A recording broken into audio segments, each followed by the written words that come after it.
Hello बच्चों, मैं प्रशांत स्वागत करता हूँ आपके अपने चैनल डेल्टा एजुकेशन में। तो देखो हम क्या पढ़ रहे थे। देखो हमारा जो कॉन्सेप्ट चला था कि इसमें अब हमारा जो सीरीज चला है इसमें हम सभी चैप्टर्स के क्लास 12 के सभी चैप्टर्स के जो मेन, सबसे पहले मैं क्या करूंगा, इसमें हम बेसिक कॉन्सेप्ट को समझेंगे कि उस चैप्टर का कॉन्सेप्ट क्या है, ठीक है, और उस चैप्टर से रिलेटेड सभी सवाल को हम कैसे लगा सके उसके बारे में हम जानने का प्रयास करेंगे, ठीक है।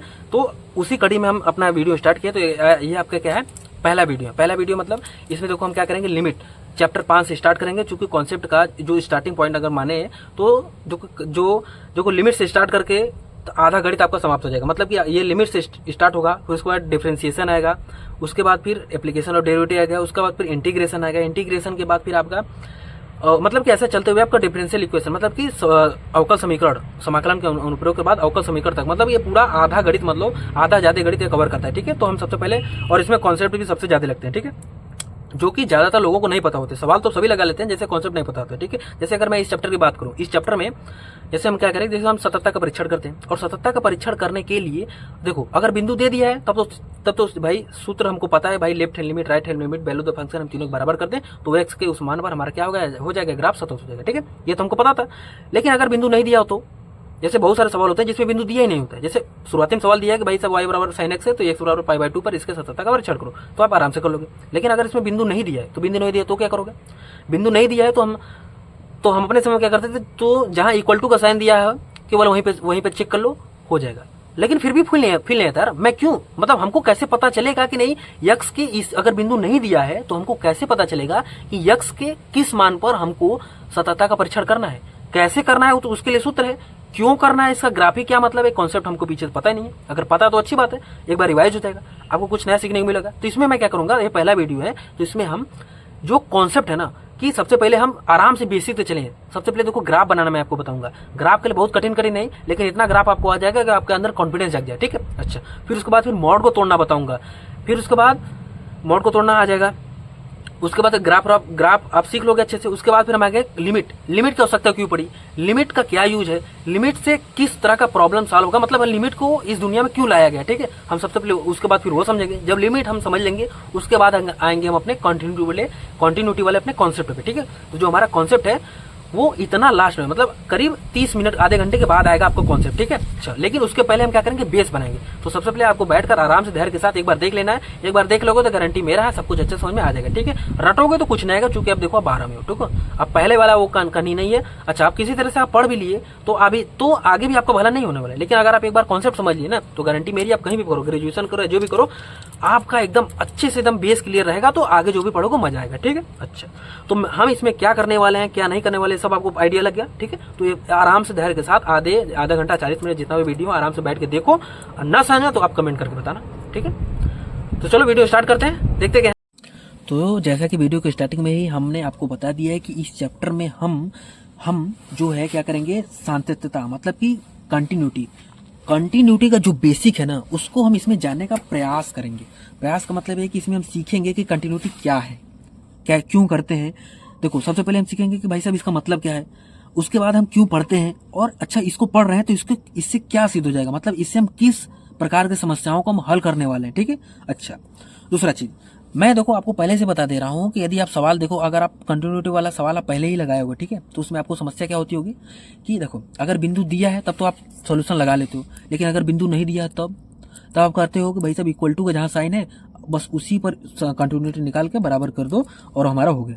लेकिन एक बात बताओ, क्या इससे आप संतुष्ट हो, या आपको समझ में आ रहा है कि नहीं हो क्या रहा है, इसके पीछे कौन सी कहानी चला, आपको समझ में आ रहा है। मैं गारंटी देता हूँ आपको नहीं समझ में आ रहा होगा, ठीक है। बहुत कम बच्चे होंगे जिनको समझ में आएगा, जिनको समझ में आ रहा होगा, नहीं तो बहुत लोगों को नहीं आ रहा होगा, बस वो केवल सवाल लगा पा रहे हैं। अच्छा, वो सवाल भी लगा रहे हैं तो उनको फील नहीं आ रहा है कि नहीं मुझको आ रहा है, बस वो किसी तरीके से वो फार्मूला को रटे हुए हैं और उस पर रख के वो सवाल लगाने का प्रयास कर रहे हैं, ठीक है।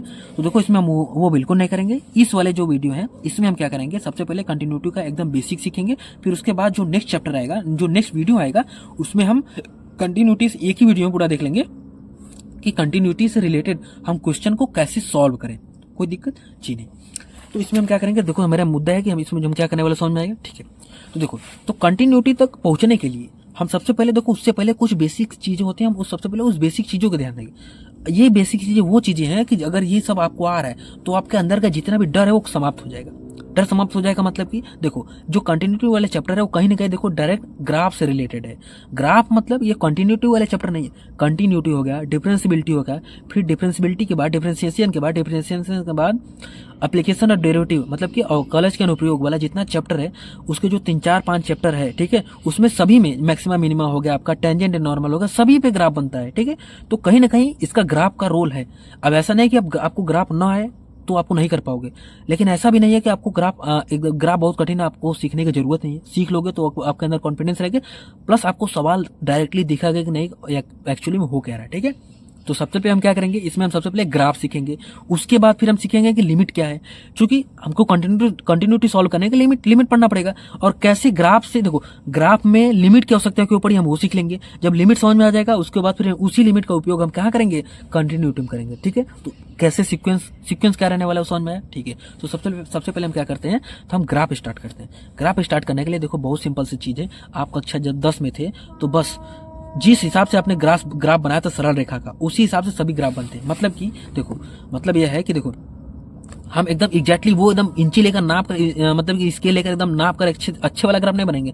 हम उसी का एकदम मॉडल बना लेंगे कि अच्छा वो ये ग्राफ है तो ये लगभग वैसे ही जाने वाला है। ठीक है, हम वैसा ग्राफ बनाने का प्रयास करेंगे। देखो अगर हम जैसे सरल रेखा की बात करें तो हम 10 में क्या आते हैं, तो देखो हम कहीं ना कहीं हम देखो अगर हमको y बराबर 2x + 3 का ग्राफ बनाना होता था तो हम क्या करते थे, एक ऐसा बॉक्स बनाते थे, x का कुछ मान रखते थे, y का मान रखते थे, ऐसे 3-4 वैल्यू रख कर फिर हम क्या करते थे, एक ऐसे ग्राफ पेपर लेते थे। ग्राफ पेपर पर हम अपने से बिंदु लिखकर, संख्या लिखकर, उसको दर्शाकर फिर 3-4 बिंदुओं को मिलाकर खींचते थे, वो एक रेखा बनती थी। ठीक है, अभी भी वही तरीका है। ये ग्राफ भी कैसे बना है, एकदम वैसे ही बना है। ठीक है ना, ये ग्राफ भी वैसे बना है। ठीक है, ये ग्राफ भी वैसे बना है और कोई भी ग्राफ आप देख रहे हो वो वैसे ही बना होगा। कितनों भी कठिन फलन का यदि ग्राफ दिया है तो वो कैसे बना होगा, ऐसे ही बना होगा। लेकिन जो इजी वाला ग्राफ है वो हम बना लेते हैं, जो कठिन से कठिन ग्राफ है वो कौन बनाएगा, वो गणितज्ञ बनाएंगे। ठीक है, तो हमारे जो रेंज में, हम सबसे पहले उसकी बात करते हैं। तो हमारे जो रेंज में ये है, तो देखो हम सबसे पहले क्या करें, कुछ बेसिक ग्राफ की बात करेंगे। कुछ बेसिक ग्राफ का मतलब देखो क्या है, देखो सबसे पहले हम देखेंगे कि y बराबर x का ग्राफ कैसे बनता है। ठीक है, देखो जितना बता रहा हूँ बस उतना सीखो, सब कुछ आपको आ जाएगा, कोई दिक्कत नहीं। बस जैसे ले चलो वैसे चलो। जैसे अगर y बराबर x का ग्राफ बनाने के लिए कह दिया जाए तो कैसे बनेगा, सिंपल से देखो ऐसे ही बनेगा। बस x y बना लिया, x बराबर 1 पर y बराबर 1, x बराबर 2 पर y बराबर 1 2, मतलब x का जितना माना हुआ देखो, तो ये तो इसको ये बना कैसे, देखो x बराबर 0 पर y बराबर 0, x बराबर 1 पर y बराबर 1, 2 पर 2, 3 पर 3, 4 पर 4, 5 पर 5, इसी प्रकार से -1 पर -1, -2 पर -2, -3 पर -4, -4 पर, मतलब जितना माइनस, देखो समझा। और सभी बिंदुओं को मिलाया तो कैसा बन गया, ऐसा। ओहो, और ये मूल बिंदु जा रहा है। इसका मतलब ये हुआ कि अब हमें जीवन में कभी भी y बराबर x का ग्राफ अगर दिख जाए तो कैसे बनेगा, मूल बिंदु होता जाएगा ऐसे। कोई दिक्कत जी नहीं सर। अच्छा, अब इसी प्रकार से अगर हम x में किसी का भी गुणा कर दें तो उसका भी ग्राफ कैसे बनेगा, ऐसे ही बनेगा। ठीक है, देखो कैसे, अगर y बराबर 3 का ग्राफ कैसे बनेगा, आप ऐसे खींच देना। y बराबर 100x का ग्राफ कैसे बनेगा, ऐसे खींच देना, कोई दिक्कत। y बराबर ax का ग्राफ कैसे बनेगा, ऐसे खींच देना, कोई दिक्कत। ऐसे ही बनेगा, ऐसे ही बनेगा y बराबर x का ग्राफ, कोई दिक्कत जी नहीं सर। ठीक है, अच्छा अगर मैं कहूँ, अगर मैं आपको ऐसा फलन दे दूं कि y बराबर 3x, कब, जब x हो 0 से बड़ा, तब उसका ग्राफ खींचो, तो कैसे क्या करना पड़ेगा, सबसे पहले y बराबर 3x का ग्राफ खींचो। तो y बराबर 3x का ग्राफ कैसे बनेगा, मैंने बताया था भाई y बराबर x की तरह ही तो बनेगा। तो क्या करो, y बराबर x का ग्राफ ऐसे खींच दो। लेकिन इन्होंने कहा है कि कब, जब x 0 से बड़ा हो। तो x 0 से बड़ा है तब तो जो x 0 से बड़ा इधर है, मतलब कि यह वाला कितना करे, ये वाला काट के फेंक दो, केवल यहाँ से यहाँ तक है। ठीक है, समझ में आया ना, देखो ठीक है। फिर क्या हो जाए, y बराबर 2x कैसे बनेगा, y बराबर 2x भी वैसे बनेगा। ठीक है, अच्छा एक बात बताओ, अब देखो अब मैंने कहा कि y बराबर 2x + 3, अब इसका ग्राफ कैसे बनेगा, तो देखो सिंपल सी बात है, y बराबर 2x + 3 है, तो सबसे पहले क्या करो, देखो इसको हटा दो। सबसे पहले देखो किसी भी, देखो इसके बराबर सब कुछ दिया, y के बराबर सब कुछ दिया है, तो हम सबसे पहले देखो हम इसको हटा लेंगे। सबसे पहले हम क्या करेंगे, y बराबर 2x ग्राफ खींचेंगे, तो y बराबर 2x ग्राफ ऐसे आ गया। ठीक है जी, उसके बाद क्या है, +3, तो ये तो इसमें +3 जाना है, मतलब कि देखो किसके पर, जिसके बराबर है उसी अक्ष पर +3 जाएंगे, जिसके बराबर है उसी अक्ष पर +3 जाएंगे। देखते हैं y बराबर 2x का सबसे पहले ग्राफ खींचा, ऐसे गया मूल बिंदु से। ठीक है सर, और देखो y किसके बराबर, देखो y के बराबर है 2x + 3। ठीक है, +3 किस पे है, तो हम +3 किस पे जाएंगे, y अक्ष पे जाएंगे। y अक्ष पे कितना जाएंगे, +3। ठीक है, तो y अक्ष पे कितना जाओगे, इसी वाले पूरे ग्राफ को y अक्ष पे कितना ले जाओ, y अक्ष पे +3 जाओ। देखो ऐसे चला जाएगा, तो ये पूरा ग्राफ ये किसका ग्राफ है, y बराबर 2x + 3 का ग्राफ है, ठीक है। अच्छा, अगर मैं कहता y बराबर 2x माइनस 3 का तो कैसे हो जाएगा, y बराबर 2x का सबसे पहले ग्राफ बनाओ, उसके बाद -3 किसके बराबर, -3 देखो y के बराबर है, ठीक है। तो y अक्ष पे कितना -3, तो y अक्ष पे ये y बराबर x बनाओ, उसके बाद फिर -3 लगा दो, तो मतलब ये कैसे हो जाएगा, ये नीचे आएगा, ठीक है, y बराबर 2x माइनस 3, ठीक है। अच्छा, अगर मैं ऐसा करता, अगर मैं कुछ ऐसा कर देता कि x बराबर 2y प्लस 3 अगर कैसे करते तो सबसे पहले हम किसका ग्राफ बनाते, x बराबर 2y का ग्राफ बनाते। तो x बराबर 2y, x बराबर y का ग्राफ कैसे बनेगा, या y बराबर x का ग्राफ, मतलब एक ही, देखो x बराबर y या y बराबर x का ग्राफ एक ही, ठीक है। तो x बराबर y का ग्राफ कैसे बनता, ऐसे ही बनता, और x बराबर 2y का ग्राफ कैसे बनता, ऐसे ही बनता, ठीक है। लेकिन x बराबर 2y प्लस 3, अब देखो, अब प्लस 3 किसके बराबर, देखो किसके, देखो x बराबर 2y प्लस 3, मतलब कि अब हम x अक्ष पे कितना जाएंगे, +3 जाएंगे। अब मतलब ये जो पूरा ग्राफ है इसको हमें ऊपर नीचे नहीं ले जाना है, अब हमको x अक्ष पे +3 लाना है, मतलब इसको हम पूरा यहाँ पर लाए, मतलब ये वाला पूरा ग्राफ देखो एकदम यहाँ पर आएगा, ठीक है। ये वाला पूरा ऐसे उठकर यहाँ पर आने वाला, ठीक है, यहाँ पर +3 पे आने वाला, ठीक है। तो ये पूरा ऐसे हो जाना, ठीक है। अगर -3 होता तो ये, तो देखो ये यहाँ पर आ जाएगा, ठीक है, और -3 होता तो ये बिंदु यहाँ पर आ जाता, पीछे आ जाता, ठीक है। तो समझ आना कैसे होना है, जिसके बराबर है वो करना है, ठीक है। बस एक बार 2 बार प्रैक्टिस करते हो सब कुछ आपको समझ में आता जाएगा, ठीक है। अगर उसी प्रकार ठीक है तो y बराबर -x का ग्राफ कैसे बनने वाला है, तो y बराबर -x का आपका ग्राफ बनने वाला है। देखो सिंपल सी बात, x बराबर 1 पर y बराबर -1, y बराबर x बराबर -2 पर -1 पर y बराबर 1, मतलब देखो x बराबर 0 पर y बराबर 0, x बराबर 1 पर y बराबर -1, 2 पर -2, 3 पर -3, 4 पर -4, मतलब ऐसे बनता है, ठीक है। अच्छा, -1 पर +1, -2 पर +2, ऐसे देखो उल्टा, मतलब कि y बराबर -x का ग्राफ कैसे बनेगा, ऐसे बनेगा। समझ में, y बराबर -x ग्राफ, ठीक है। ये सब मैं क्यों बता रहा हूँ, सब कुछ आपको आगे समझ में आएगा जब बस आप मेरे साथ बने रहो, ठीक है। अच्छा, सब बना लिया, ठीक है। अच्छा, अगर मैं कहूँ y बराबर 10x का ऐसे, -10x का ऐसे बनेगा, y बराबर -100x का ऐसे बनेगा, y बराबर -ax, मतलब ये बराबर कुछ भी हो सकता है, उसका ग्राफ कैसे बनेगा, ऐसे बनेगा, कोई दिक्कत नहीं सर। अच्छा, अगर मैं कहूँ y बराबर -2x प्लस 3 का ग्राफ बनाओ, तो सबसे पहले किसका बनाना पड़ेगा, y बराबर -2x का ग्राफ बनाओ, तो y बराबर -2x का ग्राफ ऐसे मूल बिंदु जाएगा, ठीक है सर। उसके बाद +3 किस पे, y के बराबर है, तो y अक्ष पे +3 जाओ, तो y अक्ष पे मतलब इस पूरे ग्राफ को y अक्ष पे +3 पे ले जाओ, मतलब ये पूरा ग्राफ देखो ऐसे, और ये वाला पूरा ग्राफ है किसका है, y बराबर 2x प्लस -2x प्लस 3, ठीक है। तो कुछ कठिन है, कुछ नहीं कठिन है, बस एक दो बार प्रैक्टिस कर दो सब कुछ समझ में आता जाएगा। अगर मैं कहूँ y बराबर -2x -3, अगर यहाँ पर -7 होता तो देखो सबसे पहले y बराबर -2x ग्राफ बनाओ, उसके बाद -7 किस पर, y अक्ष पे इधर लेते जाओ, ठीक है, कोई दिक्कत नहीं, ठीक है। अच्छा, ठीक है ना, ठीक है जी। तो कैसे बनाओ समझ में आया, ठीक है। ये सब भूल जाओ, आपको कोई मतलब नहीं, ये सब मैंने लॉजिक के लिए लिखा था, लेकिन मेन मुद्दा ये है मैंने जो आपको बताया वो आप सीख लो, ठीक है, ठीक है ना। अभी आपको y बराबर x या y बराबर -x का ग्राफ आप बना लोगे, ठीक है। आपको ये भी आपको दिक्कत नहीं होने वाला, ठीक है। अब जैसे अब जैसे मैं देखो, अब मैं ऐसा क्यों करवा रहा था, मैं ऐसा क्यों करवा था, देखो आपके क्वेश्चन में बुक में ऐसा ही सवाल दिया क्या, y बराबर -2x प्लस 3 कब, जब x 0 से बड़ा हो, और y बराबर 3x कब, जब x 0 से छोटा हो। अब पूछेगा कि बताओ x बराबर, अब इसकी सततता का परीक्षण करो, लेकिन सबसे पहले हम क्या करें, इसका ग्राफ बनाना सीखें, इसका सबसे पहले क्या करें, ग्राफ बनाना सीखें। तो कैसे बनेगा देखो, तो सबसे पहले इसको, इसमें 2 चीज दिया क्या, y बराबर 2x -3, तो सबसे पहले y बराबर 2x -3 का ग्राफ बनाओ कब, जब x 0 से बड़ा हो, यानी x 0 बड़ा के लिए y बराबर 2x -3 का ग्राफ बनाना पड़ेगा, ठीक है। तो y बराबर 2x -2x का ग्राफ कैसे बनेगा, ऐसे बनेगा, ठीक है। अच्छा, मूल बिंदु से जाएगा, ठीक है, और +3 y अक्ष पे +3 ले जाओ, तो y अक्ष पे +3 ले जाओ, मतलब ये पूरा ऐसे बनेगा। ये वाला पूरा ग्राफ है किसका, y बराबर -2x प्लस 3 का, लेकिन कब, जब x 0 से बड़ा हो, मतलब कि देखो 0 से बड़ा हो, मतलब कि हमें यहाँ से लेना है, ये वाला जो पूरा भाग है ये वाला हमको नहीं लेना है, ठीक है। इन प्रश्न में दिया था x, मतलब देखो हम यहाँ से यहाँ तक लेंगे, मतलब यहाँ से हमारा ग्राफ यहाँ से बनना स्टार्ट हुआ है, ठीक है। अच्छा, दूसरा चीज देखा है y बराबर 3x, तो y बराबर 3x का ग्राफ कैसे बनेगा, सिंपल सी बात, y बराबर x की तरह बनेगा, कैसे बनेगा, तो कैसे बना दो, मूल बिंदु से बिंदु, ठीक है, खींच दिया आपने, हाँ सर इसका ग्राफ तो हमें खींचना आ गया, हाँ तो सिंपल ही तो है, बस इसलिए तो बता रहा हूँ कि आपको आ जाए, ठीक है। अच्छा, ये हो गया, फिर उसके बाद क्या करेंगे, अच्छा y बराबर 3x हो गया, फिर हम क्या करेंगे, अब हम इसको ऐसे हमने बना लिया, ठीक है, सबको समझ में आएगा। अब लेकिन क्या, जब x 0 से छोटा हो, मतलब x 0 से छोटा, मतलब 0 छोटा के लिए, मतलब यहाँ इससे पीछे के लिए, मतलब ये जो पीछे वाला ग्राफ है इतना, मतलब ये जो आगे वाला जो पूरा बना है वो हटा दो, हटा दिया। अच्छा, अब इस प्रश्न अनुसार जो फलन हमको दिया था वो कैसा बना है, देखो यहाँ से ऐसा है, फिर ऐसा है।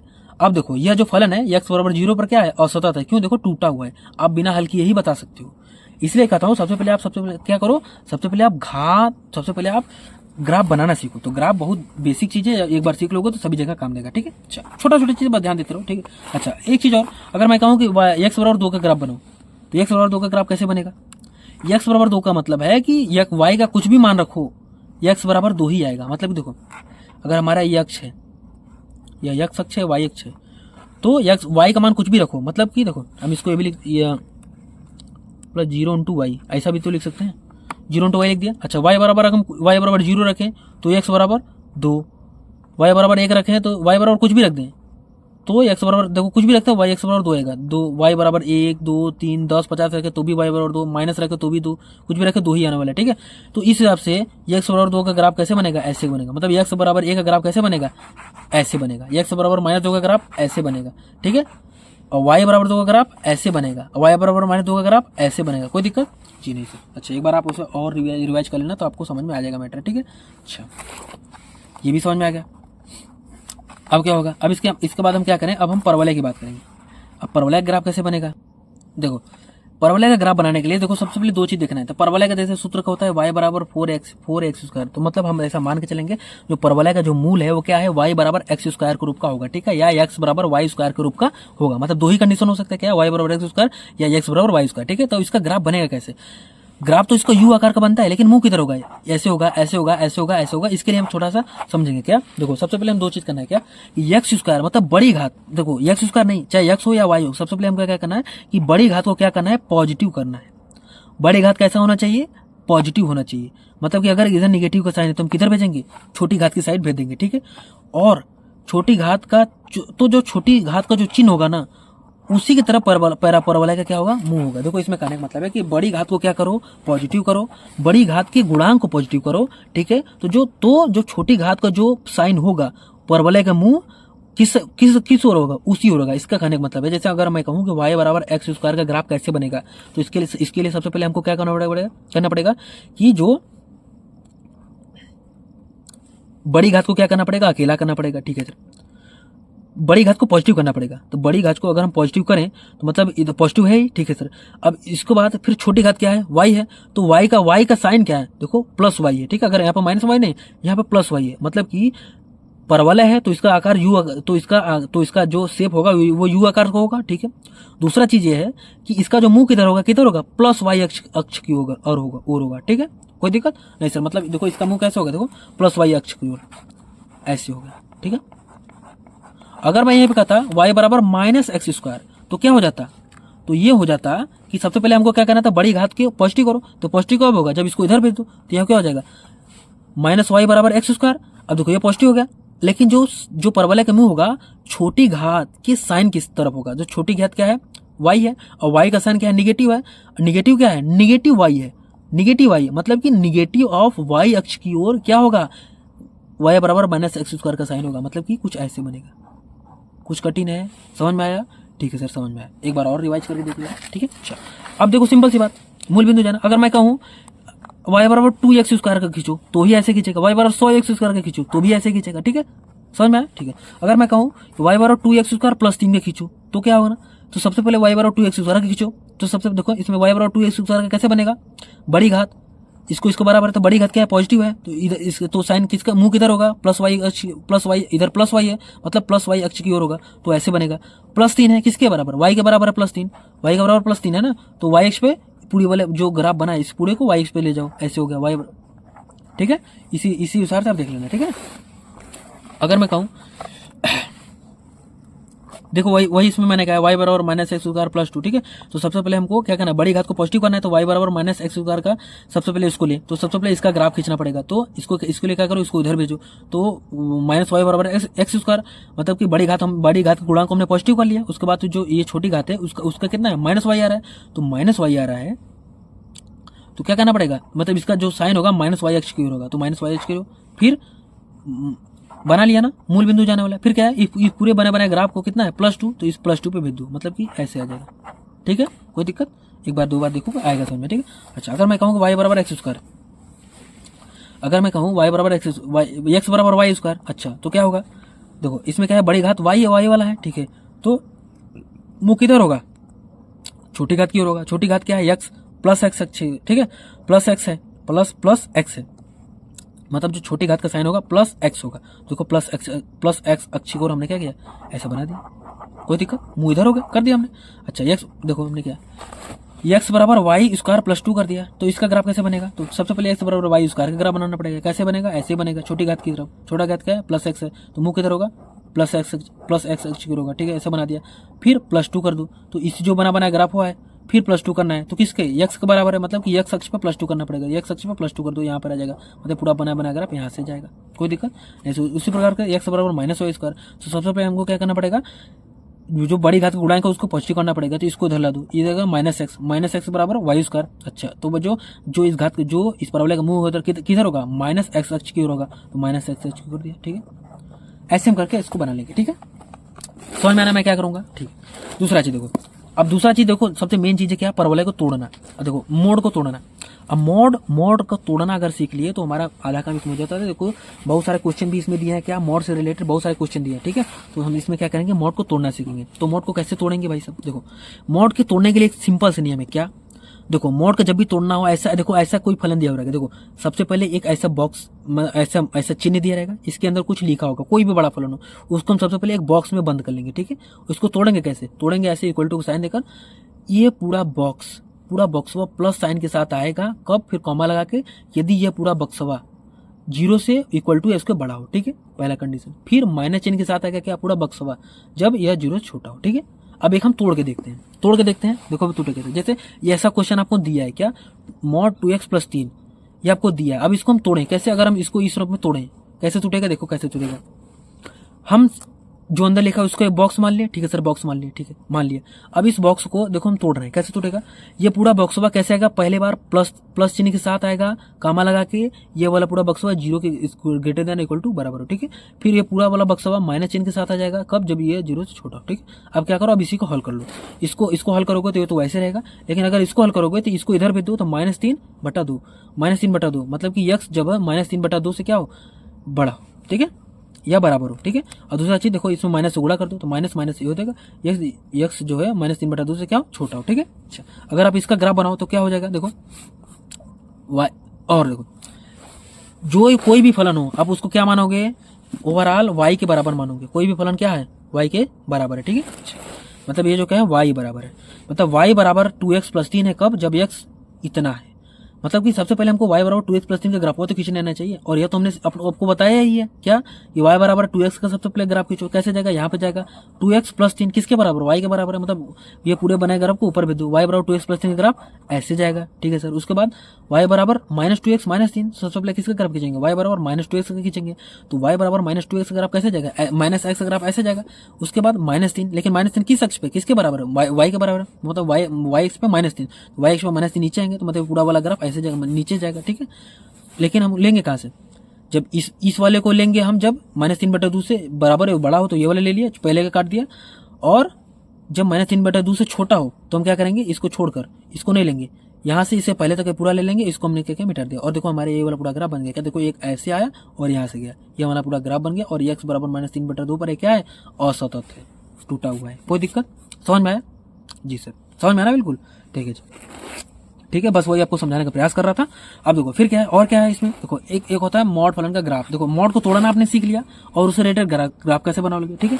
अगर आप मॉड x का ग्राफ की बात करें, देखो y बराबर मॉड x का ग्राफ कैसे बनता है, देखो सिंपल सी बात आता है, अगर y बराबर मॉड x है तो ये नॉर्मल में टूटेगा कैसे, टूटेगा ऐसे, यह अंदर वाला चीज ऐसे आ जाएगा, जब डिब्बा लगा के एक ऐसा 0 का बराबर, लेकिन यह वाला चीज माइनस आएगा कब, जब x जो ये पूरा चीज है 0 से छोटा हो, ठीक है। अब हमने तोड़ लिया। अच्छा अब हमारे देखो इसका कथन समझो, क्या है, ये y बराबर x जब x 0 से बड़ा हो, तो सबसे पहले हमको क्या है, y बराबर x का ग्राफ खींचना है, तो y बराबर x का ग्राफ ऐसे जाता है, लेकिन कब लेना है, जब x का मान 0 से बड़ा हो, तो x जब 0 से बड़ा हो तब तो हमारा ये वाला हो जाएगा, कोई दिक्कत, तो हमने ऐसे ले लिया, ठीक, तो इसको हमने ऐसे ले लिया। लेकिन क्या y बराबर -x कब, जब x बराबर 0 छोटा हो, तो x 0 छोटा इधर है, तो इसके लिए क्या होगा, y बराबर -x, तो y बराबर -x तो ऐसे जाता है, मतलब देखो हमारा ग्राफ देखो v आकार का बन गया, ये y बराबर -x, ये y बराबर x, मतलब मॉड x का ग्राफ कैसा बनता है, v आकार का बनता है, ठीक है, कोई दिक्कत, खींच लोगे ना सब कुछ। अब इतने में आपको ग्राफ का जो है हल्का मुल्का बेसिक आपको समझ में आ जाएगा, ठीक है, बेसिक अगर आपको समझ में आएगा, अब आपको पढ़ने में मजा आएगा, ठीक है। दूसरा चीज देखो, एक होता है संयुक्त फलन। संयुक्त फलन क्या होता है, बस ऐसे समझ लो, देखो f(x) बराबर cos x हो और g(x) बराबर mod x हो। संयुक्त फलन का मतलब है एक फलन में दूसरे फलन को घुसाना, ठीक है। ऐसा आप देसी भाषा में समझ सकते हो, ठीक है। अच्छा देखो, ऐसा बोला जाता है कि FOG, अगर आपको बोला जाए कि FOG निकालो तो FOG कैसे निकलेगा, देखो हमारा ट्रिक है क्या, FOG निकाला गया है ना, ठीक है। तो हम क्या करेंगे, देखो FO की जगह हम क्या करेंगे, ब्रेक करेंगे, O को हम बीच में से काट दिए तो आधा भाग इधर बचा, फिर आधे को हम इधर ला लेंगे। देखो फिर हमारा कैसे बन गया, F था ही, ये आधा कटा हुआ भाग है, आधा कटा हुआ भाग, मतलब कि F के अंदर GX, मतलब F वाले फलन में X की जगह हम GX रखें, ठीक है। देखो F वाला फलन है, X की जगह हम क्या रखना है, GX रखना है। GX बराबर क्या है, mod X, मतलब X की जगह mod X रखना है, तो हमारा क्या बन जाएगा, cos mod X बन जाएगा, ठीक है। कैसे आया, एक बार और रिवाइज करके देख लोगे तो समझ में आ जाएगा, ठीक है। मैं क्या कहना प्रयास कर रहा हूँ, एक बार और देख लोगे समझ में आ जाएगा, ठीक है। अच्छा अगर मैं कहूँ गॉफ बताओ, गॉफ X बताओ, तो क्या हो जाएगा, इसको काटो, कट जाएगा। अब आधा इधर आधा इधर, G के बाद आधा इधर आधा इधर, तो G के बाद आधा इधर हो गया, आधा इधर हो गया, ठीक है। मतलब G में हमको X की जगह FX रखना है, G वाला हमारे यहाँ। अब X की जगह हमको क्या रखना है, FX रखना है, और FX बराबर क्या है, cos X है, मतलब G में X की जगह cos X रखना है, तो mod cos X, ठीक है। तो गॉफ और फॉग आप निकालना सीख जाओगे, ठीक है, उम्मीद करता हूँ। अब इससे ज्यादा आपके पर्सनली में नहीं है, ठीक है। अब हमारा ये था हमारा बेसिक, अब हम समझेंगे कि हमारा लिमिट, इसमें हम थोड़ा सा लिमिट को समझने का प्रयास करेंगे, ठीक है। लिमिट को समझने के बाद फिर हम आगे चलेंगे क्या है। देखो लिमिट समझने के लिए कुछ कठिन है नहीं, समझने का मतलब है कि सबसे पहले हम समझने का प्रयास करेंगे लिमिट की आवश्यकता क्यों पड़ी, ठीक है। अच्छा देखो, अगर कोई भी ग्राफ अगर हमको खींचना है, ठीक है, तो उसके हम क्या करते हैं कि x का कुछ मान रखते हैं, फिर y का जो मान आता है उसको हम दर्शा देते हैं, तो वो बिंदु मिल जाता है और हमारा ग्राफ बन जाता है, ठीक है। तो अब हम समझेंगे कि लिमिट क्या है और इसकी आवश्यकता क्यों पड़ी, और लिमिट से हम किन प्रकार की समस्याओं को हल कर पाएंगे, ठीक है। अच्छा तो देखो मामला कुछ नहीं है, एकदम सिंपल है, और वो ये है कि हम जो अब तक हमारी कहानी था कि हम क्या करते थे, ग्राफ बनाते थे, ठीक है सर। तो ग्राफ बनाते तो वो सब हमको समझ में आता है, ठीक है। तो कैसे बनता था कि कोई भी ग्राफ, जैसे अगर ये बनाने की बात करें तो ये भी ग्राफ कैसे बना होगा, x का मान कुछ आया होगा, y का मान कुछ आया होगा, उसको हमने दर्शाया तो एक बिंदु मिला होगा, फिर सभी इस तरह से हम x के सभी मान पे y के सभी मान को रखते गए और हर एक मान मिलता गया, और इस हिसाब से हमारा ग्राफ बनता गया, और फिर हम सभी बिंदुओं को मिलाकर एक रेखा बना दिए, मतलब ओवरऑल हमारा ये ग्राफ बनता गया, ठीक है। अच्छा एक चीज और, अच्छा x के मान पे अगर हमको y का मान मिलता जा रहा है तो हम बिंदुओं को दर्शा दे रहे हैं और कोई दिक्कत नहीं आ रहा है। लेकिन अगर आपके सामने कहीं ऐसा समस्या आ जाए कि x के रखे गए मान पर y का मान आए ही ना, तो आप उसे दर्शाओगे कहाँ, दर्शाने का बात नहीं है। अगर आपके सामने यह समस्या आ जाए कि x के मान पर y का मान हमें पता ही नहीं है, तो हम क्या करेंगे, जैसे अगर हम किसी भी प्रकार का जैसे समीकरण लें, जैसे हम y बराबर cos x ले लिए, ठीक है, जैसे अगर हम y बराबर cos x ले लिए, y बराबर sec x ले लिए, ठीक है। अच्छा तो हम क्या करें, y बराबर sec x ले लिए तो sec 0, ठीक है, sec 90 का मान, तो sec 90 का मान जो होता है 1 sec 90 बराबर 1 cos 90, और cos 90 का मान 0 होता है, मतलब sec 90 का मान कितना हो जाएगा 1/0, और 1/0 का मान तो अनंत हो जाएगा। तो क्या हम इस पर उस वैल्यू को दर्शा सकते हैं, नहीं, कहीं ना कहीं देखो हमें, जब हम देखो हमारे कहने का मतलब बस इतना है कि हम x का मान रखते हैं तो y किसी भी फलन में y बराबर fx में x का मान रखते हैं तो y का मान आता है, और उसको हम आराम से इस पे दर्शा देंगे। लेकिन कुछ बिंदु ऐसा होता है, x का मान कुछ ऐसा होता है जिस पर y का मान अगर जिसको हम y में रखें तो हमें क्या मिल जाएगा, या तो 0/0 रूप मिल जाएगा, या तो अनंत बटा अनंत मिल जाएगा, या तो अनंत माइनस अनंत मिल जाएगा, या तो 0 का पावर अनंत, या तो 0 माइनस अनंत, या अनंत की पावर 0, या 1 की पावर अनंत, मतलब इन सभी में से कोई एक मिल जाएगा, ठीक है। अच्छा इसके अलावा अगर कुछ भी आ रहा है तो उसको हम सॉल्व कर सकते हैं, ठीक है। इसके अलावा अगर कुछ भी आ रहा है तो उसको हम सॉल्व कर सकते हैं, और उसके लिए हमारे गणितीय विधि है और उसको हम आराम से सॉल्व कर सकते हैं। लेकिन अगर इन सातों में से कुछ आ गया, ठीक है, अगर इसमें से कुछ आ गया तो हम उसे सॉल्व नहीं कर सकते, मतलब कि वो सॉल्यूशन होगा ही नहीं। अच्छा इसका मतलब हुआ, तो उसका हम क्या करेंगे, उसका मतलब क्या, x के मान पर हम y का मान, x के उस वैल्यू पर y का मान हमें नहीं पता चल पाएगा, जी नहीं। जो नॉर्मल और साधारण गणित है उस गणित से हम x के उस मान पर y का वैल्यू हम नहीं पता कर सकते। जैसे एक सिंपल से उदाहरण लें, जैसे y बराबर sin 2x अपन sin x, ठीक है। अब हम x बराबर 90 रखें या कुछ भी रखें तो हर x के हर एक मान पर y को मान आएगा, लेकिन अगर हम x बराबर 0 रख दें तो x बराबर 0 पर 0/0 आ जा रहा है, और इसका मान तो हमें पता ही नहीं है, ये तो अनिर्धारित रूप है। इसको क्या कहते हैं? इनडिटर्मिनेट फॉर्म, मतलब अनिर्धारित रूप कहते हैं। तो क्या x के इस मान पर हम इसका मान नहीं निकाल सकते? तो जी नहीं। साधारण गणित की सहायता से जो अब तक हम पढ़े थे, हम इसका मान नहीं निकाल सकते। लेकिन अगर हम जुगाड़ लगाएं तो हम इसका मान निकाल सकते हैं। कैसे? अच्छा, तो जुगाड़ क्या है? तो उस जुगाड़ का नाम है लिमिट। मतलब लिमिट की आवश्यकता क्यों पड़ेगी? जब कभी भी किसी भी फलन में x का मान रखने पर y का मान हमको निकालना हो और हमें अनिर्धारित रूप मिले, इन सभी में से कोई एक प्राप्त हो, तो हम क्या करेंगे? उसमें हम उसको सॉल्व करने के लिए, तो x के उस मान को हम सॉल्व करने के लिए क्या लगाएंगे? लिमिट लगाएंगे। ठीक है। अच्छा, तो लिमिट कैसे इस समस्या को हल करता है, अब हम उसको देखते हैं। देखो लिमिट के लिए क्या, देखो हमने क्या जुगाड़ लगाया। जुगाड़ ये लगाया कि देखो हमारा मामला ये था कि देखो x बराबर a पर हमको वैल्यू नहीं पता चल पा रहा है। ठीक है, ये हमारी समस्या है।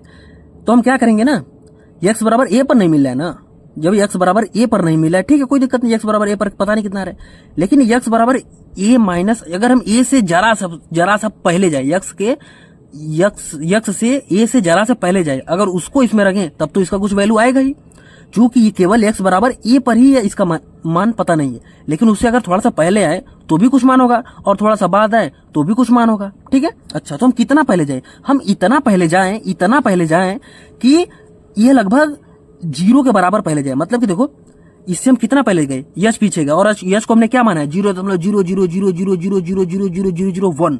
इतना, मतलब इतना छोटा हम पहले गए, और इस पर हमको वैल्यू, इसका वैल्यू, इस पर अगर हम इसको किस में रखेंगे, इसको अगर हम y बराबर f में रखेंगे तो हमारा वैल्यू आएगा, उसमें कोई दिक्कत नहीं। तो इसको रखेंगे तो 0/0 नहीं आएगा, मतलब इन सातों में से कुछ नहीं आएगा, क्योंकि इससे पहले वो परिभाषित है, या केवल x बराबर a पर क्या है? अपरिभाषित है। ठीक है।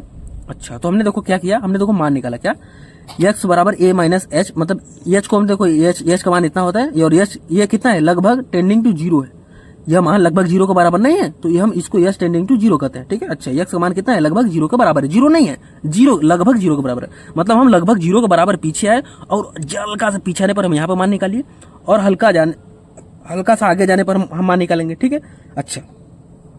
अच्छा, अगर हम हल्का से पीछे जाने पर मान निकाले, कितना आया? मान लो जैसे 8.9 आ रहा है। ठीक है। इससे देखो इसका मान हमको नहीं पता है, लेकिन इससे हल्का से पीछे जाने पर हमारा मान कितना आ रहा है? 8.99999, और इस पर तो हमको मान पता ही नहीं, लेकिन इस पर अगर इससे हल्का सा यच आगे जाए और उस पर अगर मान निकालें तो उसका मान अगर क्या आ रहा है? 9.000000000000001, मतलब कि 8.99999 और 9.000000001, मतलब इसका मतलब, अच्छा, इसके बाद वाला वैल्यू 9 से जरा सा एकदम 0, मतलब एकदम तुच्छ सा आगे आ रहा है, और पीछे वाला वैल्यू है वो 9 से बहुत ही, मतलब माइनर सा कम है। इसका मतलब ये होगा कि इसके बीच वाला वैल्यू कितना होगा? अगर ऐसा है तो ये जो पहले वाला वैल्यू है, मतलब 8.99999 और जो बाद वाला वैल्यू है 9.0000001, ये दोनों क्या लगभग आपस में लगभग बराबर नहीं है? जी हाँ सर, ये दोनों आपस में लगभग बराबर है। ठीक है। तो हम ये कह नहीं सकते कि इसके बीच में 9 होगा। क्यों? क्योंकि इससे पहले 8.9999 है, और इसके बाद 9.0000001 है। इसका मतलब यह होगा कि बीच वैल्यू कितना होगा? 9 होगा, लेकिन एग्जैक्टली में 9 है नहीं, उसको हम ऐसा मान सकते हैं कि भाई साहब इसकी लिमिटिंग वैल्यू जो है 9 है। ठीक है। तो इस हिसाब से देखो हम क्या करेंगे, हम वास्तव में इससे पहले और उससे बाद वाला वैल्यू निकाल कर उसका हम तुलना करते हैं। ठीक है। अच्छा, यदि दोनों आपस में बराबर हैं, अगर ये दोनों आपस में लगभग बराबर हैं, तो ही क्या होगा?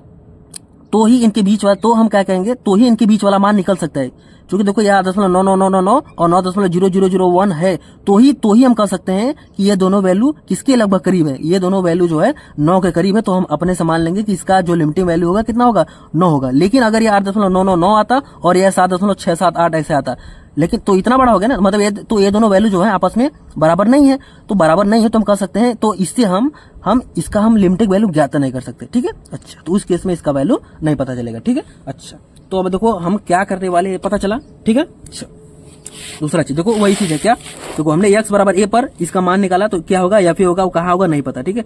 x बराबर a माइनस h पर वैल्यू कितना आएगा? f a minus h। x बराबर a प्लस h पर अगर y बराबर f x में रखेंगे तो कितना हो जाएगा? f a प्लस h आ जाएगा। ठीक है। अच्छा, ठीक है सर। तो देखो केस 1 क्या है, यदि दोनों लिमिटिंग वैल्यू, ये जो दोनों वैल्यू है ये बराबर नहीं है, मतलब कि किसका वैल्यू, तो ये वही का मनवा था ना, देखो यह मान और यह मान, यदि यह दोनों बराबर नहीं है, यह दोनों बराबर नहीं है तो क्या कर सकते हैं, तो हम इसका मान 12th लेवल की जानकारी से हम नहीं ज्ञात कर सकते। ठीक है, जब आप ग्रेजुएशन करोगे तो आप शायद इसका निकाल पाओ, या क्या होगा आगे नहीं पता, लेकिन अब तक का जो नॉलेज है आप इसका वैल्यू नहीं निकाल सकते, इसका लिमिटिंग वैल्यू क्या होगा नहीं निकाल सकते। ठीक है, अच्छा केस सेकंड क्या होगा, यदि ये दोनों वैल्यू लगभग बराबर हो, क्या हो, मतलब एक यच पहले वाला और यच बाद वाला लगभग क्या हो, बराबर हो। यदि ये लगभग बराबर हो तो मतलब कि देखो 4.9999 और 5.0000001, यदि ऐसा है तो हम कह सकते हैं कि इसका बीच वाला वैल्यू क्या होगा, 5 ही होगा। ठीक है, तो ऐसा इसको हम कह सकते हैं ये दोनों वैल्यू क्या लगभग बराबर है, तो हम इसको कह देंगे क्या, सीमा का अस्तित्व है, और यहाँ पर सीमा का अस्तित्व नहीं है, लिमिट डज नॉट एग्जिस्ट, मतलब LDNE। ठीक है, तो लिमिट समझ में आना, लिमिट कब अस्तित्व करता है, और अस्तित्व करता है तो उससे क्या निकलता है। ठीक है, अगर अस्तित्व नहीं करता है तो क्या निकलता है। ठीक है, देखो अस्तित्व यदि करेगा तो इसके बीच, तो इसका मान ही क्या होगा, इसका मान ही लगभग किसके बराबर होगा, लिमिटिंग वैल्यू के बराबर होगा। ठीक है, इसको मान को ये माना नहीं, क्योंकि देखो ये भी ओवरऑल 5 है, ये भी ओवरऑल 5 है, तो इसका मतलब है कि वो वैल्यू जो होगा वो भी क्या होगा, 5 ही होगा। ठीक है, अच्छा ठीक है, अच्छा क्या रियल वैल्यू 5 है, जी नहीं, ये रियल वैल्यू नहीं है, ये लिमिटिंग वैल्यू है, ये हम अपने से माने हैं कि ऐसा हो सकता है। ठीक है, इसका वैल्यू 5 ही होगा। ठीक है, अच्छा दूसरा चीज देखो, F of A minus H हम किसी तरह से निकाल लें और F of A plus H किसी तरह से निकाल लें, तो हमको हमारा, और यही किसके बराबर होगा, यही हमारा एफ ए के बराबर होगा। भाई साहब यही तो हमारा किसके बराबर हो जाएगा, यही हमारा एफ ए के बराबर हो जाएगा। ठीक है, तो हम किसी तरह से इसका मान निकाल लें। अब इसको देखो, इसको मान निकालने के लिए हम क्या लगाएंगे, लिमिट लगाएंगे। क्या लगाएंगे, देखो अब हमारा, देखो ये आगे जाएगा, ये जो हम टेंडिंग टू 0, देखो इसको हम यहाँ पे लगाए, क्या होगा, limit x tends to a minus H, कब, fx। देखो अगर देखो fx में, y बराबर fx में हम लिमिट लगा देगा जब x tends to a minus H हो, यानी x जब a माइनस एच होगा तब fx का क्या मान होगा, वही जो होगा F of A minus H होगा। ठीक है, तो इसका मान कैसे निकलेगा, इसका मान ऐसे निकलेगा कब, जब limit x tends to a minus H F X, मतलब fx में यदि हम x के स्थान पर a माइनस एच रखें तो जो वैल्यू आएगा f of a minus H आएगा। और यही चीजें तो मैं कह रहा हूं कि इस लिमिट, इस फंक्शन में हम x बराबर a माइनस एच रखें तब जो वैल्यू आएगा वो क्या आएगा, F of A minus H आएगा। ठीक है, तो F of A minus H का मान कैसे होगा, limit x tends to a minus H F X. ठीक है, उसी प्रकार से a प्लस एच वाला क्या हो जाएगा, limit x tends to a plus H. ठीक है, अच्छा ये दोनों, अच्छा यह सीमा का अस्तित्व कब होगा, सीमा का अस्तित्व तभी होगा जब ये दोनों मान बराबर हो। तो ये दोनों मान को हमने क्या किया, बराबर कर दिया, और ये जो, और इन दोनों को एक साथ मैं क्या लिख सकता हूँ, limit x tends to a F X, और यही वैल्यू किसके बराबर होगा, एफ ए के बराबर होगा। देखो इसको हम डायरेक्ट भी यहाँ भी कर सकते थे, ये किसके बराबर होगा, एफ ए के बराबर होगा। ठीक है, ठीक है, अब इन दोनों को एक साथ मैं क्या लिख सकता हूँ, यह limit x tends to a F X. ठीक है, देखो इस पर हम सीमा बोलते हैं। ठीक है, लिमिटिंग वैल्यू हो जाएगा। ठीक है, अच्छा तो मतलब हमारे लिखने का तरीका है, या तो हम इसको 2 रूप में लिखे या इन दोनों को हम एक ही रूप में लिखे। ठीक है, यह वाला जो रूप है हमेशा सही होगा और यह वाला कहीं सही होगा कहीं सही नहीं होगा। ठीक है, तो मैं आपसे कहूंगा कि हमेशा ये लगाना। ठीक है, तब आपका कोई सवाल गलत नहीं होगा। तो देखो सिंपल सी बात है, ये लेफ्ट हैंड लिमिट है, ये क्या है, ये राइट हैंड लिमिट है, और लिमिट जो ये लेफ्ट हैंड लिमिट है और ये राइट हैंड लिमिट है। ठीक है, ये लेफ्ट साइड से लिमिटिंग वैल्यू बताएगा और ये वाला जो है राइट साइड से लिमिटिंग वैल्यू बताएगा। और ये दोनों यदि बराबर है तो ये जो बराबर है तो बराबर होने में कुछ मान आएगा, और वही मानवा किसके बराबर होगा, एफ ए के बराबर होगा। क्यों होगा ये मैंने आपको ग्राफ से समझा दिया। ठीक है, तो अगर आपको कम समझ में आया हो तो आप इसको एक बार और देख सकते हो, लेकिन सबसे आपको सीखना क्या है, आपको लिमिट सीखना है। ठीक है, अच्छा तो सबसे पहले देखो कुछ और चीज है। देखो ग्रेटेस्ट इंटीजर फंक्शन क्या होता है, ग्रेटेस्ट इंटीजर फंक्शन होता है, इसका ये गुण होता है कि क्या होता है कि अगर इसके अंदर, ग्रेटेस्ट इंटीजर फंक्शन के अंदर देखो, अगर हम 3 से, देखो कोई भी संख्या है अगर उससे मतलब देखो अगर कोई भी पूर्णांक है तो पूर्णांक जाएगा तो पूर्णांक वैसे निकल आएगा। ठीक है, पूर्णांक जाएगा तो पूर्णांक वैसे निकले, पूर्णांक मतलब 1 2 3 4 5 6 -2 -3 -4 ऐसे, मतलब पूर्ण अंक यदि जाएगा तो वैसे एकदम डिक्टो सेम चला आएगा। ठीक है, और लेकिन अगर पूर्णांक के अलावा अगर दशमलव कुछ गया तो उससे पहले वाले अंक पे आ जाएगा। ठीक है, जैसे मैं क्या कर रहा हूँ, देखो मैं ये कर रहा हूँ कि यदि कोई संख्या p है और किसमें है, ग्रेटेस्ट इंटीजर फंक्शन में है। ठीक है, ठीक है, देखो ये p है, ठीक है ये p है। अब p के बाद क्या होगा, p + 1 होगा। अब p से पहले क्या होगा, p -1 होगा। ठीक है, अच्छा अगर इसके p और p + 1 के बीच कोई भी संख्या अगर आ रही है किसमें, ग्रेटेस्ट इंटीजर फंक्शन में, तो उसका मान कितना हो जाएगा, पीछे रह जाएगा, p पर रह जाएगा, मतलब इसका मान कितना होगा, p।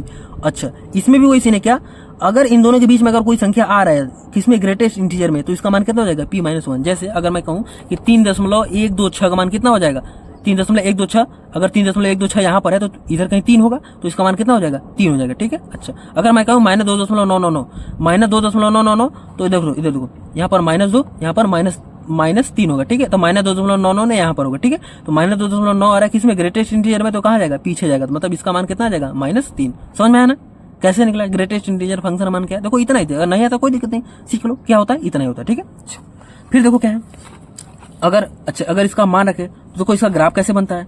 तो अगर इस ग्रेटेस्ट इंटीजर फंक्शन में 0 बराबर 0 रखेंगे तो 0 आएगा। 1 से छोटा हम कुछ भी वैल्यू रख दें तो उसका मान देखो हमेशा अपने पिछले वाले पूर्णांक पे ले आता है ना। देखो अगर इससे अगर अधिक बढ़े, यहाँ पे ला देगा, यहाँ पे ला देगा, यहाँ पे ला देगा, यहाँ पे ला देगा, यहाँ पे, मतलब 9 तक यहाँ पे लाकर रख देगा। मतलब कि ये पूरा मान कितना आ जाएगा, इतना आ जाएगा। फिर x बराबर 1 होते ही y बराबर 1 हो जाएगा। x बराबर 1 होते ही y बराबर x हो जाएगा। ठीक है, कब, देखो y बराबर ग्रेटेस्ट इंटीजर x है तब, जब हम x बराबर 0 से छोटा कुछ रखेंगे तो उसका मान 0 आएगा। ठीक है, तो हमने ग्राफ बना लिया। x बराबर 1 पर पूर्णांक का पूर्णांक निकलेगा, तो देखो x बराबर 1 पर y बराबर 1। ठीक है, लिख दिया। अच्छा, अब x बराबर 1.1 से हम लेकर हम आगे 2 से पहले तक अगर हम कुछ भी रखें, x के सभी मान पर y का कितना मान होगा, x के सभी मान पर y का मान कितना होगा, 1 का होगा। चूंकि देखो कुछ भी करो 1 पे लाके छोड़ेगा, तो y का मान कितना, मतलब यहाँ से ग्राफ बनना स्टार्ट होगा, देखो यहाँ तक आएगा। और y बराबर 2 होते ही यह कितना हो जाएगा, x बराबर 2 होते ही y बराबर कितना होगा, 2 हो जाएगा। तो यहाँ पे ग्राफ हो जाएगा, फिर ऐसे बनेगा। ठीक है, इसी प्रकार देखो निगेटिव वाला बनेगा। ठीक है, ठीक है, ठीक है ना, इसी प्रकार से देखो निगेटिव वाला बनेगा। और देखो ग्रेटेस्ट इंटीजर फंक्शन का ग्राफ कैसे बनता है, देखो ऐसे बनता है। ये सब छोटी छोटी चीजें आपको ध्यान में रखना पड़ेगा, तो ये सब आपको पता रहेगा तो आप डरोगे नहीं। ठीक है, अब देखो हमने उससे पहले लिमिट वाला समझा था। ठीक है, अब हम समझेंगे क्या, कंटिन्यूटी। लिमिट से हम सवाल को, लिमिट मैंने आपको इसलिए बताया क्योंकि कंटिन्यूटी में पूरा लिमिट ही यूज होने वाला है। ठीक है, तो हम क्या करेंगे, अब हम इसको थोड़ा सीखने का प्रयास करेंगे। अब हम सीखेंगे कंटिन्यूटी। कंटिन्यूटी देखो क्या होता है, कंटिन्यूटी का मतलब है, तो देखो सिंपल सी बात है कि देखो कोई भी ग्राफ कहीं पर टूटा है कि नहीं। अगर आपसे पूछ लिया जाए कि कोई भी ग्राफ कहीं पे टूटा है कि नहीं, तो आप इससे आप क्या कर सकते हो, आप ये देखो कंटिन्यूटी से आप ये बता सकते हो कि कोई भी ग्राफ कहीं पर टूटा है या नहीं। देखो सिंपल सी बात है। देखो तो इसके लिए देखो मैं क्या करूंगा, देखो सिंपल से अगर आप लिमिट वाला कॉन्सेप्ट समझ लो तो सेम कॉन्सेप्ट ये पे लगने वाला है, बस थोड़ा सा कहानी अलग होगी, वो अभी हम क्या करेंगे आगे देखेंगे। ठीक है, अच्छा देखो x बराबर a, देखो यह कोई भी पहले फलन है क्या, y बराबर fx, कोई भी फलन y बराबर fx है जिसके x बराबर a पर हमें सततता का परीक्षण करना है। ठीक है, हमको बताना है कि अगर यह फलन y बराबर fx है तो इसमें यदि हम x बराबर a रखे तो बताओ x बराबर a के मान पर ये जो फलन होगा वो सतत है कि असतत है। मतलब कि x बराबर a पर ये अगर इसका हम ग्राफ बनाए तो वो टूटा हुआ है कि लगातार है, कहीं से एकदम प्लेन है, कोई दिक्कत नहीं है। ठीक है, अच्छा अब देखो अब मैं क्या करूँ, देखो यह टूटा हुआ और नट हुआ, देखो कैसे पता चलेगा। देखो इसमें भी एकदम सिंपल सा लॉजिक है, वो ये लॉजिक वो है, देखो हम x बराबर a पर वैल्यू निकाले तो y का कुछ मान है। ठीक है जी, और x बराबर हल्का सा, मतलब यच पीछे गए, यच का मान क्या था अब पिछले ही मैंने आपको समझा दिया। ठीक है, अगर इससे हम यच पीछे जाएं और x बराबर a माइनस एच पर हम वैल्यू निकाले वो जो मान है, और x बराबर a प्लस एच निकाले जो वैल्यू निकाले वो जो मान है, अगर तीनों मान बराबर आ गए, इसका मतलब ये हुआ, देखो a माइनस एच वाला अगर x के इस मान पर a माइनस एच कहीं अगर यहाँ पर है, ठीक है, मैंने इसको यहाँ पे दर्शा दिया। ठीक है, अच्छा x बराबर a पर हमारा कुछ वैल्यू है, इसको हमने जिसको जो कि देखो x बराबर a पर कुछ वैल्यू आया जो कि इस वाले जो पहले मनवाया था y का उसके क्या है बराबर है, तो मैं क्या करूंगा इसके पास ही पैसे दर्शाऊंगा। ठीक है, अच्छा और उसके बाद a प्लस एच पे भी यूज होगा, ए प्लस एच पे मतलब हल्का सा आगे जाने पर भी उतना ही लगभग मान आए तो क्या होगा, मैं उसको थोड़ा सा आगे दर्शा दूंगा। और इस कंडीशन में x पर भी उतनी ऊंचाई है, पीछे भी उतनी ऊंचाई है और आगे भी उतनी ऊंचाई है, मतलब कि x बराबर a पर यह ग्राफ क्या है, सतत है। मतलब देखो लगातार है, कहीं अगर आप यहाँ पे खड़े होगे तो एक कदम आगे जाओ या एक कदम पीछे जाओ, कहीं से भी आपको डंडा रस्सी टूटी हुई नहीं मिलेगी। ठीक है, तो मैं कह दूंगा क्या यह जो मान है, देखो तो x बराबर a पर क्या है, ग्राफ सतत है। कब, जब x बराबर a पर फलन का मान जितना आए, x बराबर a माइनस एच पर फलन का मान जितना आए और x बराबर a प्लस एच पर फलन का मान जितना आए। अगर तीनों कंडीशन x के तीनों मान पर तीनों बार y के मान, अगर तीनों देखो x का हम तीनों मान रखे और तीनों बार y का क्या समान मान अगर हमको मिले तो अब क्या हो जाएगा, x बराबर a पर यह ग्राफ क्या हो जाएगा, सत हो जाएगा। ठीक है, अच्छा एक बात बताओ, अब मैंने क्या किया, x बराबर a माइनस एच पर हमारा कुछ वैल्यू लिख लिया, लेकिन x बराबर a पर देखो ये यहाँ पर आ गया और x बराबर a प्लस एच पर लगभग इसके बराबर आ गया। तो क्या ये बताओ ये क्या यहाँ पर सतत है, जी नहीं। देखो यहाँ पर तो ये बिंदु दर्शा दिया, यह दर्शा दिया और ये वाला तो यहाँ पर आ गया, मतलब यहाँ पर ग्राफ तो टूट गया, तोड़ना नहीं है। ठीक है, और अगर ये नीचे आएगा तो भी टूट जाएगा। ठीक है, तो मतलब कि अच्छा एक बात बताओ, जैसे मान लो ये दोनों सेम है लेकिन ये तीसरा वाला यहाँ पर आ गया तो भी क्या हो जाएगा, तो भी ये असतत हो जाएगा, क्योंकि देखो तीनों मतलब ये प्लेन का मतलब ये यहाँ से कोई दिक्कत नहीं हो, रास्ता एकदम क्लीन हो। तो क्लीन कब होगा, जब ये भी मान तीनों मान क्या होगा, आपस में बराबर होगा। इन तीनों में से अगर कोई भी गड़बड़ाया तो क्या हो जाएगा, वह यहाँ पर x बराबर a पर क्या हो जाएगा, असतत हो जाएगा। ठीक है, अच्छा तो हमें क्या करना है, हमको यह निकालना है कि x बराबर a माइनस एच पर y का मान क्या हो जाएगा, x बराबर a पर y का मान क्या हो जाएगा, x बराबर a माइनस एच पर क्या मान आएगा। ठीक है, अच्छा x बराबर a पर तो y का मान हम रख देंगे, क्या हो जाएगा, f हो जाएगा, हमारा मान आसानी से निकल जाएगा। लेकिन x बराबर a माइनस एच पर कैसे निकलेगा, तो x बराबर a minus H tending to zero है, तो x बराबर a माइनस एच पर हमारा मान जो है लिमिट के साथ ऐसे निकलेगा। ठीक है, तो उसके लिए मैं क्या लगाऊंगा, लिमिट, और x बराबर a प्लस एच से भी क्या निकलेगा, लिमिट से मान निकलेगा। ठीक है, तो उसका कोई दिक्कत नहीं है, लेकिन समझ में आना मैं क्या करने वाला हूँ और कैसे हमको पता चलेगा। ठीक है, अच्छा देखो इसमें चेक करना है कि x बराबर a पर ग्राफ टूटा है कि नहीं। हम दूसरे शब्दों में कहें तो x बराबर a पर सततता का सांतत्य क्या करना है, परीक्षण करना है। ठीक है, तो बस छोटा छोटा चीज जो मैंने अपनी भाषा में लिखा है अपने समझने के लिए। ठीक है, अच्छा इसमें लिमिट जैसी समस्या नहीं है, x बराबर a पर हम निकाल नहीं पा रहे। देखो ठीक है ना, तो इसको भूल जाकर क्या लिखा है, अभी आप अगर समझ में आया तो समझ लो, नहीं तो कोई दिक्कत नहीं, इसको मेन जरूरी है नहीं है, ये तो मैंने बस अपने से लिख दिया। ठीक है, बिंदु के अलावा कहीं और y का मान आ रहा है तो ग्राफ टूट जाएगा। ठीक है, ये भी आपको समझो। देखो मैंने जो बताया वहां पे तो मेन मुद्दा वही था, वही आप समझो। ठीक है, अच्छा देखो यह ग्राफ तभी सतत होगा जब कब बिंदु x बराबर a पर यदि f of a minus H के एफ ए और एफ ऑफ ए प्लस, मतलब देखो तीनों limit, left side, right hand और जो वैल्यू ऑफ द फंक्शन, अगर तीनों बराबर है तो ही ग्राफ सतत होगा, नहीं तो नहीं सतत होगा। ठीक है, अच्छा और इसको हम क्या कहेंगे, लेफ्ट हैंड लिमिट करेंगे, इसको हम क्या कहेंगे, राइट हैंड लिमिट करेंगे, ये क्या होगा, वैल्यू ऑफ द फंक्शन। ठीक है, और वैल्यू ऑफ द फंक्शन तो हम डायरेक्टली निकाल सकते हैं, और लेफ्ट हैंड लिमिट कैसे निकलता था, limit x tends to a minus H F X. ठीक है, यानी एफ एक्स में हम x का मान कितना रखें, a माइनस एच रख दें, तो जो मान आएगा वही मानवा क्या हो जाएगा, हमारा F of A minus H होगा। और ये तो हमको निकालना था ना, हमको देखो F of A minus H ही निकालना था, तो ये निकलेगा कैसे, कब, जब limit x tends to A minus H, यानी एफ एक्स, मतलब एफ एक्स में हम x का मान कितना रख दें, ए माइनस एच रख दें, तो हमारा जो वैल्यू आएगा वो कितना आएगा, F of A minus H आएगा। और इसी को हम क्या कहते हैं, लेफ्ट हैंड लिमिट कहते हैं। और यही वाला, और ये वाला कैसे निकलेगा, limit x tends to A plus H, मतलब limit x tends to X plus, मतलब कि एफ एक्स में हम क्या करें, x बराबर ए प्लस एच रख दें, तो हमारा जो मान आएगा वो क्या होगा, हमारा राइट हैंड लिमिट होगा। ठीक है, अच्छा ग्राफ सतत तभी होगा जब ये तीनों बराबर हो, मतलब ये तीनों बराबर हो। ठीक है, अच्छा लेकिन अभी पिछले वाले वीडियो में, पिछले ही थोड़ा कॉन्सेप्ट में मैंने आपको बताया था कि इसको और इसको मैं एक साथ क्या लिख सकता हूँ, तो यह left hand limit, right hand limit, value of the function, तीनों आपस में बराबर हो तो क्या होगा, ग्राफ सतत होगा। ठीक है सर, लेकिन इन दोनों को मैं क्या लिख सकता हूँ, इन दोनों को मैं डायरेक्ट x बराबर a पर क्या लिमिट लिख सकता हूँ, मतलब limit x tends to a F X, ये किसके बराबर है, मतलब कि या तो यह कर दो या तो यह कर दो। ठीक है, अच्छा यदि कोई बहुपदी फलन दिया है या त्रिकोणमिति फलन दिया है या लघुगणकीय फलन दे दिया है तो आप डायरेक्टली इसे लगा सकते हो, और जब आप यह लगाओगे तो 100% सभी जगह सही होगा। और शॉर्टकट के लिए हम यह लगाएंगे, और इसको कहाँ लगाएंगे मैं आपको सवाल जब मैं प्रैक्टिस कराऊंगा तो मैं आपको बताते चलूंगा कि इसको हम कहाँ लगा सकते हैं। ठीक है, लेकिन यह जो होगा आंख मूंद का लगाए, ये सभी जगह सत्य है। ठीक है, अच्छा अब आपको सूत्र पता चल गया, ग्राफ ही मतलब समझ में आ गया। अच्छा सब कुछ आपको पता चल गया, अब इसमें कोई आपको डाउट नहीं है। लेकिन अब इस पे कमी क्या है, प्रैक्टिस की। तो प्रैक्टिस के लिए मैं अब जो कॉन्सेप्ट का इसी का मैं एक क्या करूंगा, प्रैक्टिस वाला वीडियो लेकर आऊंगा। ठीक है, तो उस प्रैक्टिस वाले वीडियो में इन सवालों को हम कैसे अप्रोच करते हैं और कठिन से कठिन सवाल को मैं कैसे करूं, और प्लस हमको समझ में आया कि अच्छा कैसे क्या हो रहा है। ठीक है, जैसे इसमें दिक्कत क्या होता है कि हमें बिंदु दिया रहता है, और अगर बिंदु दिया तब तो ठीक है, अगर बिंदु नहीं दिया तो हमें कैसे पता चलेगा कि किस बिंदु पर सततता का परीक्षण करना है। ठीक है, अच्छा तो वो सभी बातें मैं इसमें बता दूंगा, कोई तो छूटेगा नहीं, बस आप बने रहो, वीडियो देखते रहो। अगर पूरा देखे हो तो सब कुछ अच्छे समझ में आएगा, गारंटी मेरी है। बाकी अगर कोई डाउट हो तो आप कमेंट में पूछ सकते हो। ठीक है, देखो मेन मुद्दा है पढ़ने का भाई, अब पढ़ते रहो। बाकी अगर कोई समस्या हो तो भाई हमसे कॉन्टेक्ट बनाते रहो। ठीक है, बाकी तो बढ़िया है, चलो पढ़ो। ठीक है, तो मिलते हैं नेक्स्ट वीडियो में।